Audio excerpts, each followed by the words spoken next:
Hello once again, everybody, and thank you for joining me in the Bettor's Box. This is ATS.io's MLB betting podcast for Tuesday, October 6th. I'm your host, Adam Burke. We got a lot of stuff going on over at ATS.io for you to check out. We've got lots of picks and predictions across the NFL, college football, NBA, and MLB landscapes. We also do soccer picks and previews over there as well. But the big thing over at ATS.io are our sportsbook reviews and our sportsbook promotion sections. We cover the legal U.S. sports betting landscape from every possible angle, including reviews of the different operators that are out there, like BetRivers, BetMGM, DraftKings, FanDuel, William Hill, PointsBet, Sugar House, all the different operators that are out there across the country. And also take a look at industry news, what's happening in the different states, the states that are getting close to coming online, and also the top sportsbook promotions. A very good one going on for the NBA Finals over at BetMGM Sportsbook. Sign up using the promo code ATS. You'll get up to a $500 risk-free bet, and you can put a $1 wager on the money line for either the Lakers or the Heat. And if a three-point shot is made in that game, you will get $100 in free bets from BetMGM Sportsbook. You can read up more on that over at ATS.io. And we definitely encourage you to check out all of the different sportsbook promotions that are going on here around the industry. As you know, ATS Radio, Monday, Tuesday, Thursday, Friday. Mondays with Kyle Hunter. Tuesdays, the Bettor's Box. And we chat NFL, golf, hockey, NASCAR, whatever, with Brian Blessing. Thursdays with Brad Powers talking college football and NFL. And then Fridays, my Circa Sports Million picks. 2 and 3 last week in the Circa. We'll be updating that article over at ATS.io here today, as well as our article following along with the Westgate Super Contest. Check out my power ratings over at ATS.io as well, along with all of my other featured content. And I hopped on the You Better You Bet show from radio.com last night, talking some MLB playoff stuff, a little bit of NFL, and some college football as well. I've been tweeting about that today at Skating Tripods, or I guess I've been retweeting the tweets from You Better You Bet. You can check out my appearance on that show over on Twitter. And again, while you're there, go ahead and follow me on Twitter at Skating Tripods. Yesterday, we had some audio issues, some lag. I had some internet concerns. Spent most of my afternoon bitching at Spectrum about that. But we weren't able to do the highlight videos for our ATS YouTube channel just because some of the audio was kind of messed up with those. But we will have some feature videos today. And in fact, there are some today with some NFL insights from Brian Blessing. So I encourage you to check all that out over on our ATS YouTube page.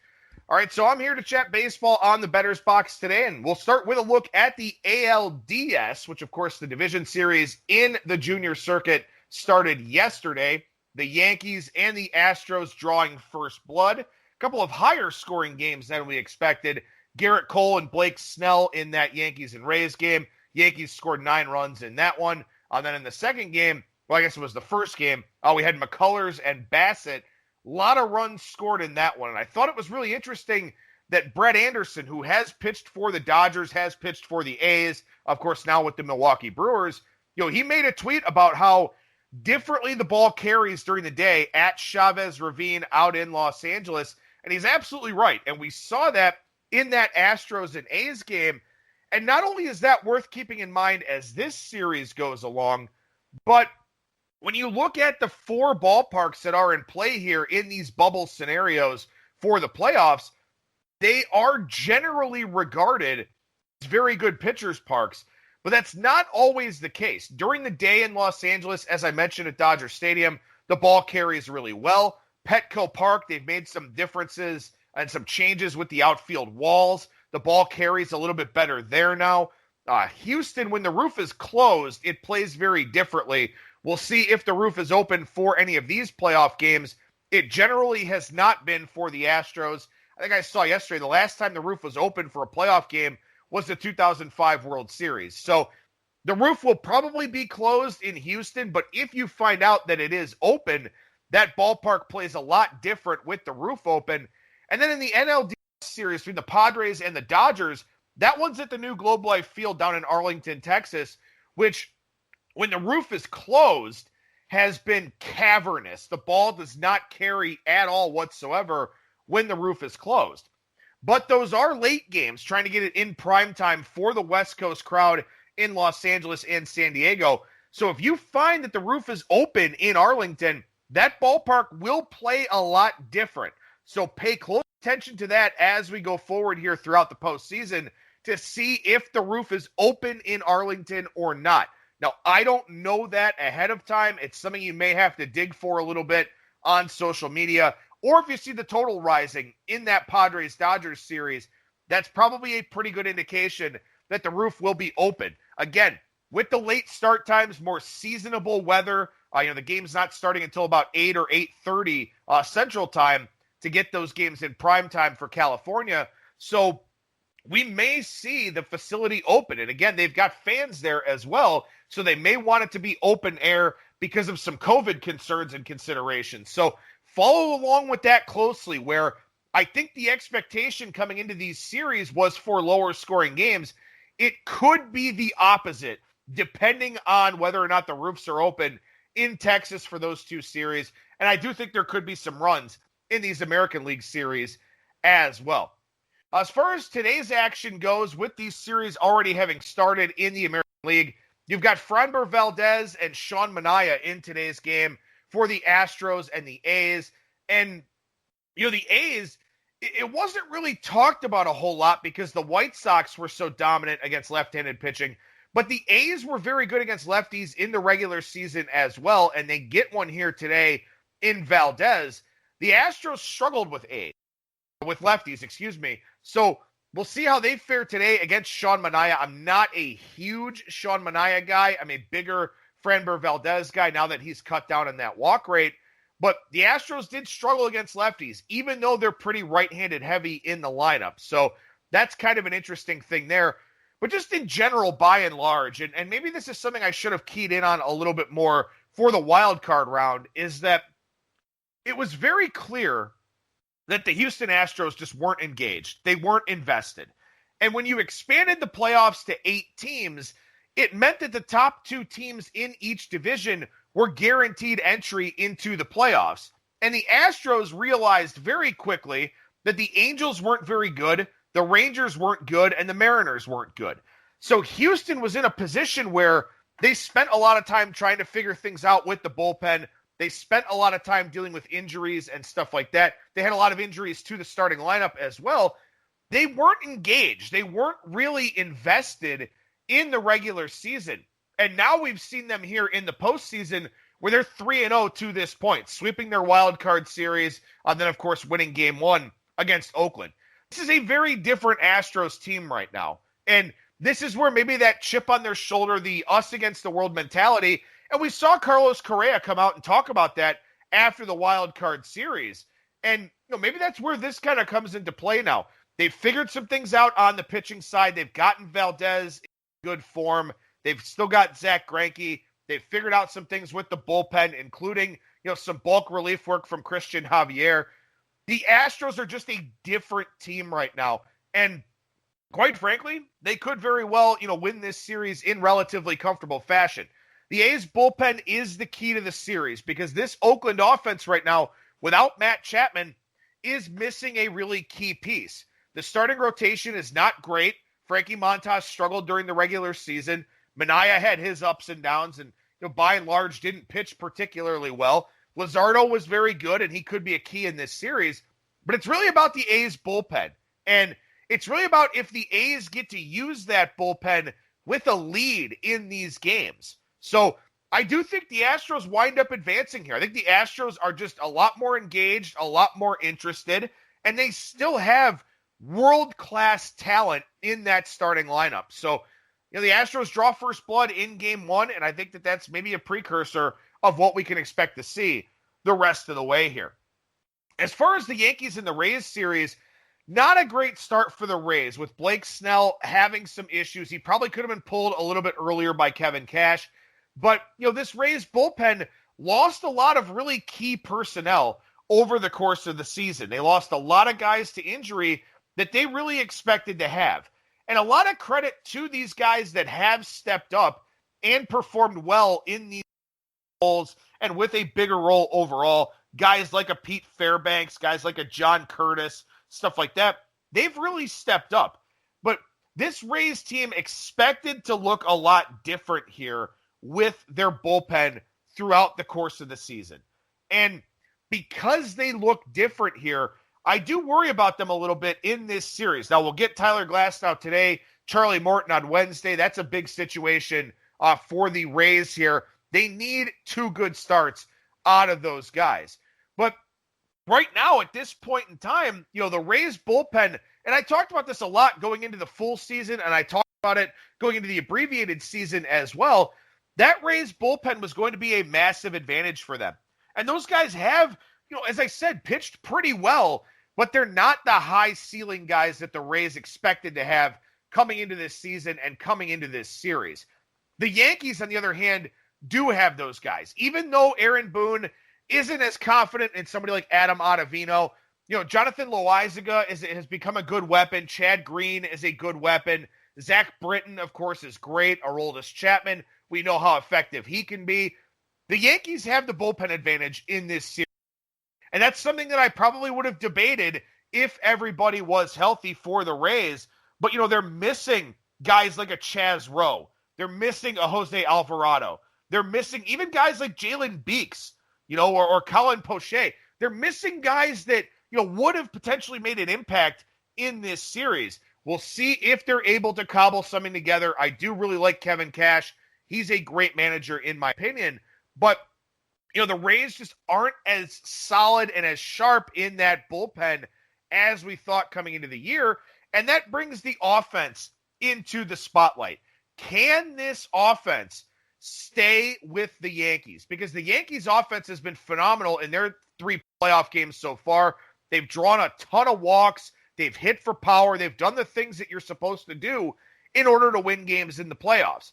The Rays, they don't really have as much of a walk dynamic. They don't really have as much of a power dynamic relative to the Yankees. So that is something that I do worry about a little bit here in this series. Again, the Rays were a very good team in the walk department during the regular season, but they weren't as good as the Yankees, and they struck out a lot more than the Yankees did.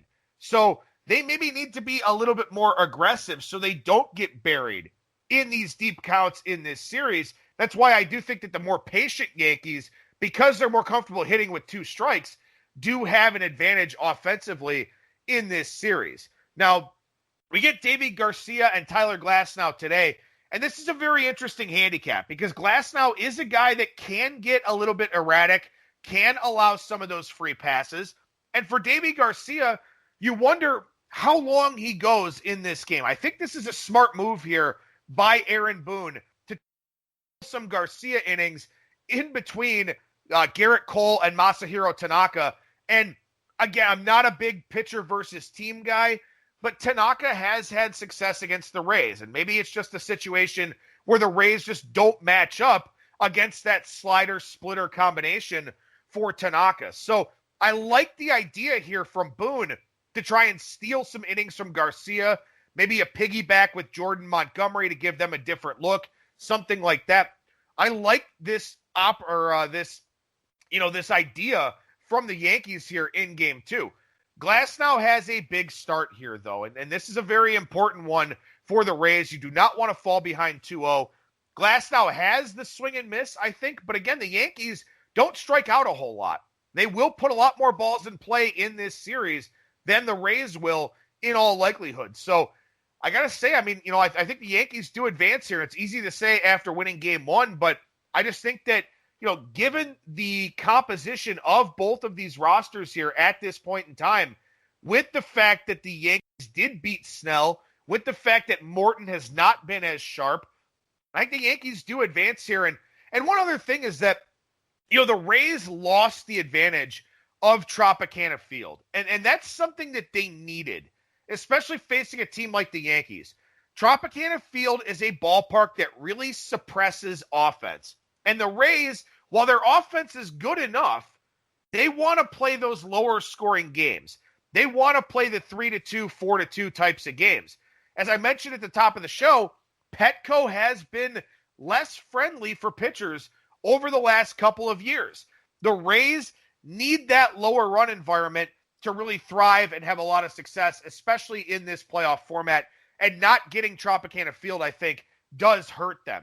So, again, I think the Yankees are in a favorable scenario here for this series against the Rays, and we kind of saw that play out already in Game 1. Now, as far as series that have not started yet, we go to the senior circuit here for the NLDS matchups. We start with the Marlins and Atlanta, and obviously I was wrong in last week's series between the Marlins and the Cubs. I said I liked the Cubs a lot. I thought they had the better offense. I thought they had the slightly better bullpen. And Miami was going up against two very tough customers in Kyle Hendricks and Yu Darvish. Now, in Game 1, the Cubs were in position to win. The problem is that David Ross didn't trust his bullpen, didn't feel like he could pull Kyle Hendricks, left the game in Kyle Hendricks' hands, and Corey Dickerson hit the 3-run homer off of him. So that really completely changed the complexion of that series because it showed that David Ross was going to live and die with the starting pitchers, maybe out of necessity, maybe out of, first-time playoff jitters, but it gave Miami an opening into the series, and this Cubs offense just wasn't very good. The Cubs were a below-average offense against right-handed pitching for the season, and it showed in this series, or in that series. The problem here is that the Braves were the best offense in baseball in weighted on base average and weighted runs created plus against right-handed pitching. And when you think about the right-handed pitching that they faced over the course of the season, you think about, obviously they didn't get much Steven Strasburg because he was hurt, but you think about Max Scherzer. You think about the guys for Miami that they'll face here in this series, like Alcantara, like Sixto Sanchez, like Pablo Lopez. They faced Jacob deGrom. They faced Aaron Nola and Zach Wheeler. And even going, into interleague play, I'm not exactly sure if they ran into these guys, but, you get a Garrett Cole. You get some of these guys, some of these great right-handed bullpen arms. And the Braves were the best offense in baseball in weighted on base average and weighted runs created plus against right-handed pitchers. The Marlins, on the other hand, were a bottom 5 offense against right-handed pitchers. And they will get a lefty in Max Fried in Game 1, but they'll get Ian Anderson in Game 2. They'll get a steady dose of a right-handed heavy bullpen in Game 3. We'll see what happens with Game 4 for Atlanta. But I don't think this is a series matchup that sets up well for the Marlins. Again, a mea culpa. I didn't think last week set up well for them either against the Cubs. But this one is a lot more pronounced because you've got such a big offensive difference between these two lineups, such a massive bullpen difference between these two units. Atlanta should advance here. I think they advance in 3 or 4. I think you look for that prop as opposed to taking the straight series price here. And again, there aren't a lot of statistical significant points of significance with batter versus pitcher numbers. However, the Braves are more familiar with these Marlins starting pitchers. And I think that is something that hurt an already hampered Cubs offense in the first round, is that they hadn't seen these. When you talk about these small advantages at the margins for teams, the Braves have a lot of them over the Cubs. So I do like the Braves in this series. I like them even more than I like the Cubs. Again, maybe I didn't factor in some things properly with Chicago that, I can factor in properly here with Atlanta because they're just so much better in the two really key areas of the offense and the bullpen. So the Braves have no excuse for not advancing here in this series. Lastly, the Padres and the Dodgers. And the Padres with so many questions with the pitching staff. Dinelson Lamet, he's, up in the air. Mike Clevenger, up in the air. Chris Paddock, to me, is just not usable in this series, but the Padres will probably be forced into using him. Adrian Morejon, he'll have to make a start here. He may be the best hope for the Padres against the Dodgers, quite frankly, because the Dodgers did struggle against left-handed pitching over the course of the season. But we're going to have to see Luis Patino. We're going to have to see a guy like Matt Strahm try to pick up some innings in this series, stuff like that. The Padres are just really up against it here. And, I think that when we look at the way that this series is constructed, I think the Dodgers are going to move on simply because they've got more able-bodied arms. Zach Davies, I don't know how he matches up against the Dodgers. Elite command tool, but the Dodgers are just such a good offensive unit that they can hit guys like that. So I'm curious to see how this one plays out for the Padres, what they do from a starting rotation standpoint. And again, as I said, I just don't think Chris Paddock, if he gets a start in this series, is a good matchup at all whatsoever against the Dodgers. Like I said, I will look for runs here in this series if the roof is open at Globe Life Field. That's a big if. I don't know if the park will be open, but as I said, with the later start times here, with fans in attendance, I think the hope will be to have that roof open. So that is something I think will increase the offensive potential in this series. If the roof is closed, this ballpark plays a lot different. So I don't know if the roof will be open, but it is something you want to try and take a look at here as we go throughout this series. The Padres bullpen is exceptional. I mean, it's very, very good, but all of their key relievers, Trevor Rosenthal, Drew Pomerantz, Emilio Pagan, Pierce Johnson, all had to pitch 3 straight days in this series, or in the wild card round. Adrian Morejon had pitched back-to-back days as a guy who's traditionally a starter. Austin Adams back-to-back days. Garrett Richards was used as a reliever in the first 2 games of the series. Matt Strahm also pitched the first 2 games. The Padres, if that would have been a 5-game series, they would have been SOL because they really used and abused the bullpen early on. And they did so out of necessity. And if that is a necessity in this series as well, I worry a lot about this Padres bullpen. I think there's a chance, maybe you could call it overmanaging from Jace Tingler, but I don't really know what other option this guy actually has. Their starting lineup is just, or their starting rotation is just not healthy. And there's not much you can do about it. And that is something, if the Padres do find a way to advance and pull off the upset here, their bullpen workload is going to be through the roof. And that is something that would greatly concern me, and greatly concerns me in this series, but especially if we move forward here. So the fact of the matter is this. I think this is a chalky round. I think that the better teams just have the key advantages in most areas. I think a team like the A's is more equipped for the regular season than they are for the playoffs, especially without Matt Chapman out there. Again, this is a solid bullpen, but will they be playing with leads? That's the big question for them. The Rays, yes, they have the better rotation, but the Yankees have the better offense and the better bullpen, I think, or at least the higher upside bullpen with the injuries that the Rays have had to contend with. The Braves, better offense, better bullpen. Yes, the rotation strength may play a bigger role in these playoffs than in a traditional playoff setting because we don't have any days off for travel built into the division series. But even still, I don't know if those series with those rotation concerns go deep enough for it to really matter anyway. So I think we got a chalky round here. As disappointing as that is to say, I think we get Astros, Yankees, and I think that we get Braves and Dodgers. And, I think that's just kind of how the championship series do shake out here based on what I'm seeing, based on the matchup advantages and stuff like that.